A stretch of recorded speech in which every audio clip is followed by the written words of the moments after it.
जिंदगी की राहों में उदासी छाई हुई है, खुशियों की खाक भी दर्द से भरी हुई है। हर कदम पर अफसोस का दरिया बहता है, मानो खुदा की खुदाई भी रूठी हुई है। ये जिंदगी का मेला है, हर दिन नया मुद्दा है, हर मोड़ पर एक नई तकदीर छुपी हुई है। दर्द और गम की ये कहानी कहाँ खत्म हुई है, लेकिन सभी के जीवन में खुशी की सुबह लिखी हुई है। जीने का सिलसिला है, पर कभी कभी ऐसा लगता है कि सपनों की दुनिया में हर कोई खुद को खोता ही रहता है। जब भी ये दिल उदास होता है तो उलझनें सताती हैं, कुछ पल की मिठास में भी जिंदगी खिल्ली उड़ाती है।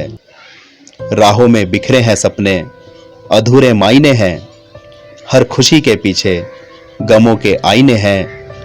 जिंदगी की ये तस्वीर थोड़ी सी उलझन में लिपटी है, अधिकतर लोगों की जीवन यात्रा तन्हाई में ही कटती है।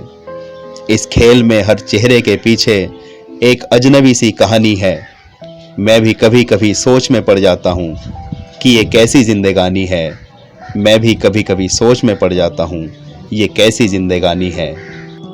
हेलो फ्रेंड्स, आई होप कि आप सब अच्छे होंगे। आज की कहानी का टाइटल है इंसानियत अभी जिंदा है।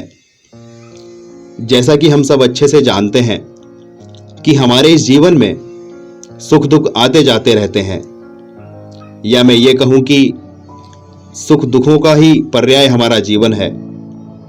पर कुछ लोग ऐसे भी हैं जो असीम दुखों के साथ अपने जीवन को बिताते रहते हैं, और उनके दुखों को देखकर हमारे अंदर की इंसानियत जगने लगती है।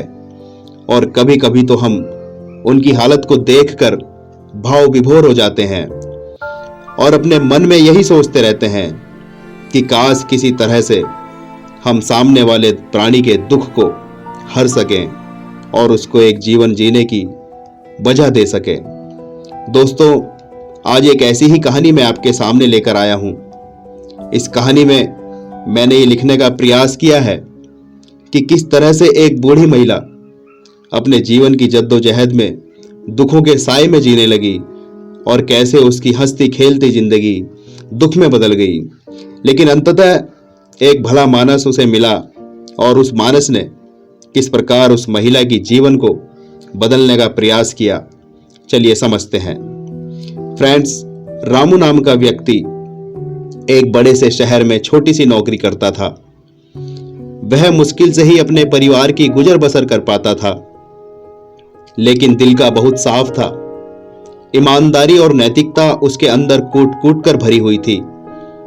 हर रोज की तरह वह आज भी बाइक से अपनी ड्यूटी पर जा रहा था, लेकिन रास्ते में उसने एक बूढ़ी मां को देखा जो बहुत ही बेचैन लग रही थी। वह उस बुढ़िया के पास गया और उसकी पीड़ा को समझने का प्रयास किया। उस व्यक्ति ने उस बूढ़ी अम्मा से पूछा कि माताजी, आप काफी परेशान लग रही हो, कई अरसे की भूखी प्यासी भी लग रही हो। क्या आपका इस दुनिया में कोई सहारा नहीं है? लगता है कोई सगा संबंधी भी तुम्हारा नहीं है। जवाब में वह बुढ़िया रो रो कर बोल रही थी, अपने दुखों की पोल शर्मिंदगी से खोल रही थी और बोली कि इस समय मैं बहुत परेशान हूं, 2 वक्त की रोटी के लिए भी लाचार हूं। कभी को मैं भी धन धान्य से सुखी थी, जीवन काल में कोई परेशानी नहीं देखी थी, पर पता नहीं नियति को क्या मंजूर था, मैंने अपनी आंखों से खुशियां लुटती देखी थी।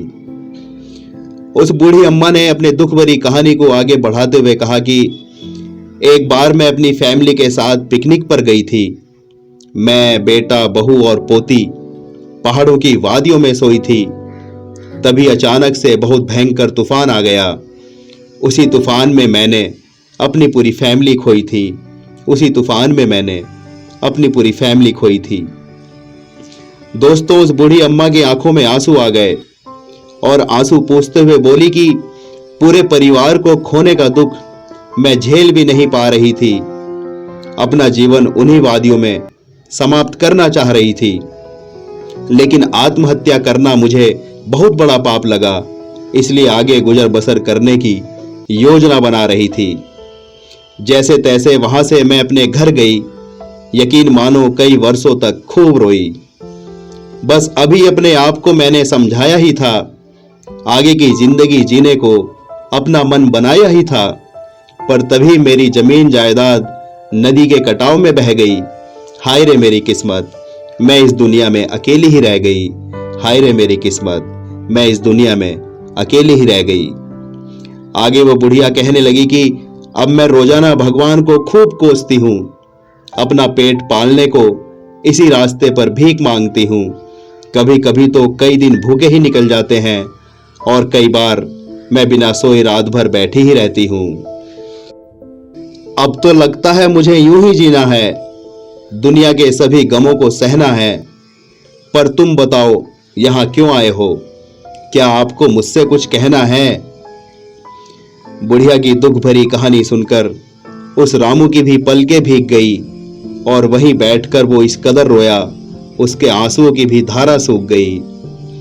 रोते रोते ही उसे एक तरकीब सूझने लगी। उस बुढ़िया में रामू को अपनी मां दिखने लगी और बोला कि मैं आपसे कुछ कहना चाहता हूं, अपनी मां बनाकर तुम्हें अपने घर ले जाना चाहता हूं, क्योंकि मेरी मां भी बचपन में ही गुजर गई थी, इसलिए वो मां का प्यार आपसे पाना चाहता हूं। पर वो बुढ़िया रामू के साथ जाना नहीं चाहती थी, क्योंकि उस पर वह बोझ बनना नहीं चाहती थी और बोली कि मुझे मेरे हाल पर छोड़ दो, अपनी गाड़ी को अपनी मंजिल की ओर मोड़ दो। पर रामू भी अपनी जिद पर अड़ गया। परिणामतः उस बुढ़िया का कलेजा पिघल गया। आज एक युवक को उसकी मां मिल गई थी, वहीं एक असहाय बूढ़ी को उसका बेटा मिल गया। वहीं एक असहाय बूढ़ी को उसका बेटा मिल गया। अब बुढ़िया, रामू, पत्नी और बच्चे एक साथ ही रहते हैं और सभी एक दूसरों पर खूनी रिश्तों सा हक जताते हैं। सभी एक दूसरों पर खूनी रिश्तों सा हक जताते हैं। फ्रेंड्स, उस दुखियारी, लाचार और असहाय बुढ़िया को एक परिवार मिल गया था और आगे का जीवन बसर करने को एक सहारा मिल गया था। इसलिए अंत में मैं यही कहूंगा कि उनकी जिंदगी की राहों में खुशियों का बादल फट गया है। आखिरी मोड़ पर खुदा ने उन्हें बड़े ही प्यार से मिलाया है। हर दर्द और गम के बाद आई है सुखद खबर। हंसी का आलम है, खुशियों का जहां सबकी बसर। सपनों की मिठास अब हकीकत में बदल रही है। जिंदगी की राहों में खुशियां हर कदम पर मिल रही हैं। अब रुलाने वाली ये जिंदगी हंसाने वाली बन गई, क्योंकि हर दिन जीने को एक नई वजह ला रही हैं। उड़ानों की तरह वे ऊंचाइयों की ओर बढ़ रहे हैं। अपने सपनों का आसमान दिनों दिन पास ला रहे हैं। हर मुश्किल से पार पाने की फितरत उस नए परिवार में आ गई और खुशी से जी रही है वो बुढ़िया भी, क्योंकि रामू के परिवारजन उसका खूब ख्याल रख रहे हैं। और हाँ, इस कहानी का सार यही है कि इंसानियत अभी मरी नहीं है। अर्थात इस कहानी से यही सबक मिलता है कि इंसानियत अभी जिंदा है। इंसानियत अभी जिंदा है। Thanks for watching.